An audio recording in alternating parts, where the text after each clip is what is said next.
All right, everyone, gotta say, this one's got me scratching my head a bit. Oh. How so? Well, usually we're knee-deep in research papers and studies, you know the drill, but... Right, digging into the long view, those big trends. Exactly. But this time, you, our amazing listeners, threw us a curveball.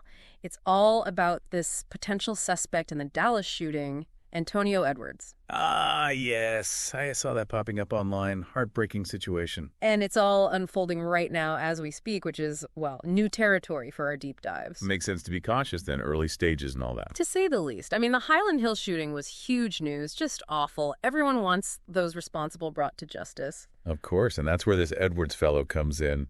But details are so thin. Razor thin, which is why you're here. You're the pro at making sense of things when we've got more questions than answers. I'll do my best. Always happy to untangle a good mystery, or at least the start of one. So the one solid lead our listeners sent an article from, get this, GhanaCelebrities.com. Now that's an interesting twist. International angle already. Right.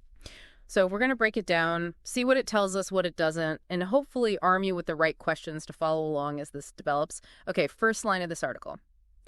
Who is Antonio Edwards? Like, it's the headline in every newsroom, you know? That's the $1 million question, isn't it? And that's the challenge with breaking news, especially cases this big and this tragic. Everyone craves instant answers, but reliable information, the kind that's been thoroughly checked and double-checked, that takes time. And while everyone's waiting, the rumor mill goes into overdrive. I will say, to the article's credit, they're careful with their wording. It's all allegedly and suspect. Good to hear. Responsible reporting is crucial here. Definitely. But even so, details about Edwards himself, non-existent, no age, no background, nothing. It's a common problem in the initial reporting. Journalists are under immense pressure to get the story out, so they piece together whatever bits of information they can find. And often, those fragments are nothing more than names and supposed links to the event. Yeah, and that brings up what's got me totally baffled. Why is a Ghanaian celebrity news site reporting on a suspect in a Dallas shooting? Like, what's the connection? That, my friend, is where things get really interesting. Sometimes those seemingly random connections, like this Ghana link, are critical. Now, it could mean Edwards has ties to Ghana. Maybe he lived there. Maybe he's got family or business there. Or it could simply be the digital age at work. News travels at lightning speed these days, crossing borders and continents with ease. So we're in full-on detective mode now. Is this the clue that cracks the case wide open, or are we chasing a red herring? It's too soon to tell. We need more information, more pieces of the puzzle. But you've hit on a crucial question. If Edwards does have ties to Ghana, how would that affect the investigation? Are we looking at extradition issues? Will it be difficult to track down witnesses?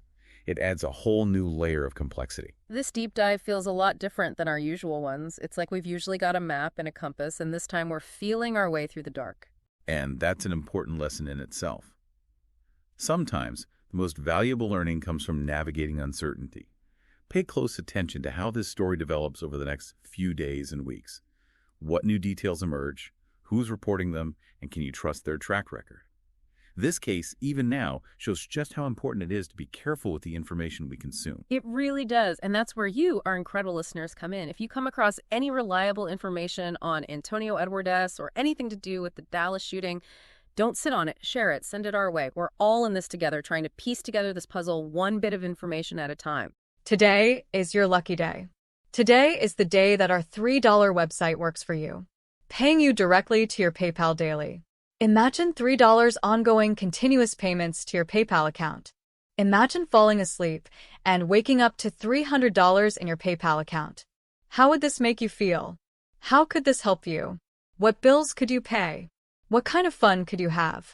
What does that retirement look like now? All for a one-time payment of $3. This website is DFY done for you, fully built and completely hosted, and never stops collecting payments for you. You have spent $3 on coffee on a regular, but that coffee won't help you create multiple streams of income. Click the link below.